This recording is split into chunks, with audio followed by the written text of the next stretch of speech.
Good morning. It's an overcast morning. Kind of mornings I'm liking. They're a little damp and not too much hot sun. I'm going to start taking you on a walking tour. Okay, we can start over here. Basically, we'll start with a struggling strawberry. And then we have, of course, the basil and some parsley.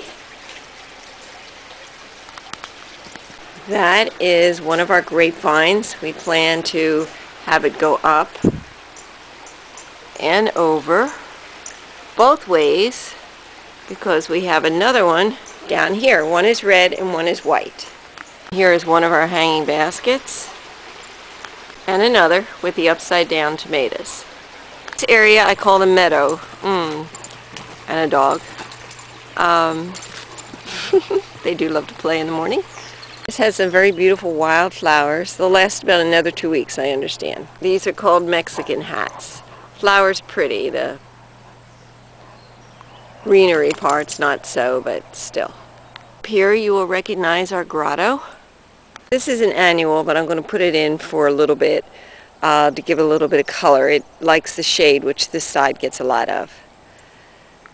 And one of our climbing vines, the deer got hold of, but I have been told if you put some shaved Irish Spring, they don't like the smell of it. And I don't blame them. I don't like the smell either. And the vine on this side is beginning to flower and bloom. And from this side, you can see I've got the two plants from Christmas, the poinsettia. They're doing very well back here. And here we have some morning glories growing. And again, I did here recently, if you will see, I am behind the grotto. I had him cut down some of the branches of that cedar, and I've got this whole area here that is totally open to sun, and I'm going to make a raised bed there and put some I'm going to put some color back here so that it will frame the grotto. Here we are behind the fence, and that wooden frame there is what Ralph had built. Thank you, Colleen. Okay, that Ralph had built, that used to be the base for the Christmas stand.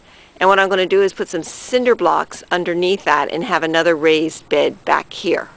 This is the area that I'm going to put a 4-foot diameter a thingy that holds the old leaves. And there's a couple of old leaves waiting to be put into it. Here, look how full my composter is. Okay, now here are our 3 tomato boxes, 2 tomatoes each. Look how big this is. This is the first one we planted. And in degrees you can see. Now these boxes came with a red plastic. The meaning of red, I don't know. And here, ta-da, is our garden. Okay, this is right outside our bathroom window. And I'll start with our little problem that the caterpillar got the leaves on our cauliflower. But these are our beans. And we've got some second tier. We've got some peppers. And third tier, I've got carrots that have to be thinned.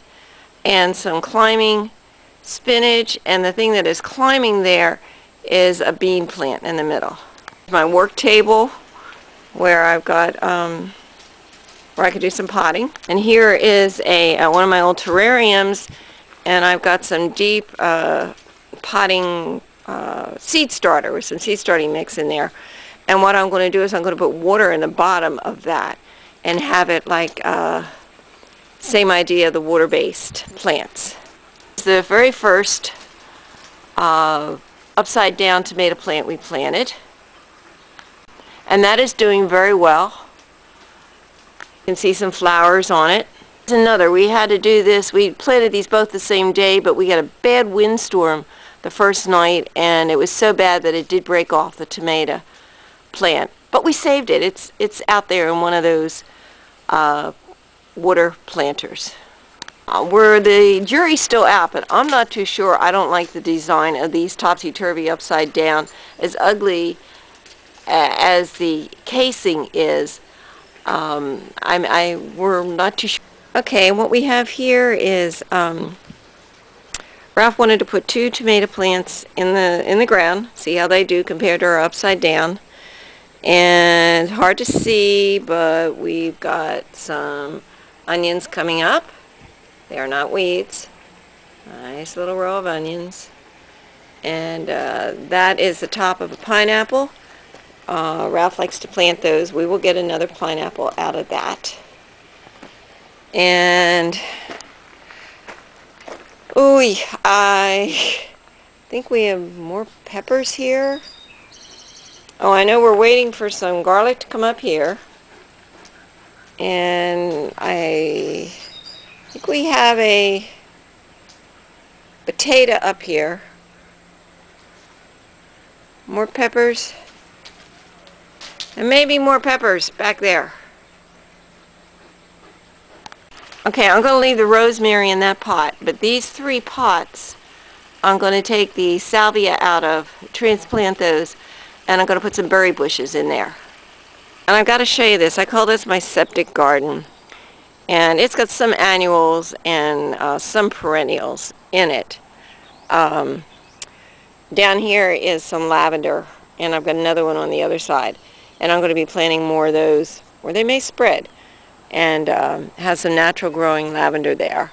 But this was the ugliest part of the whole yard, and I had to cover up the pipes and such with pots and pretend rocks. And so I created a little funky garden here.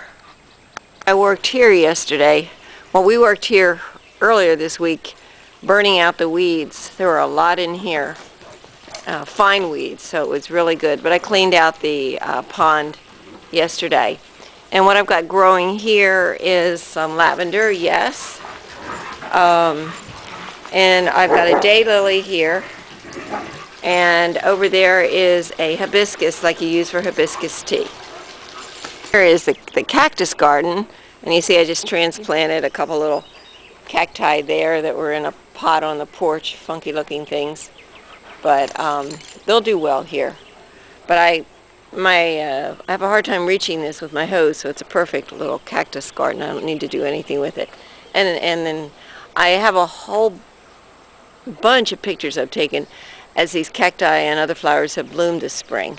But that'll be another project. An area down here I see is a place for some fruit trees. That's another season project.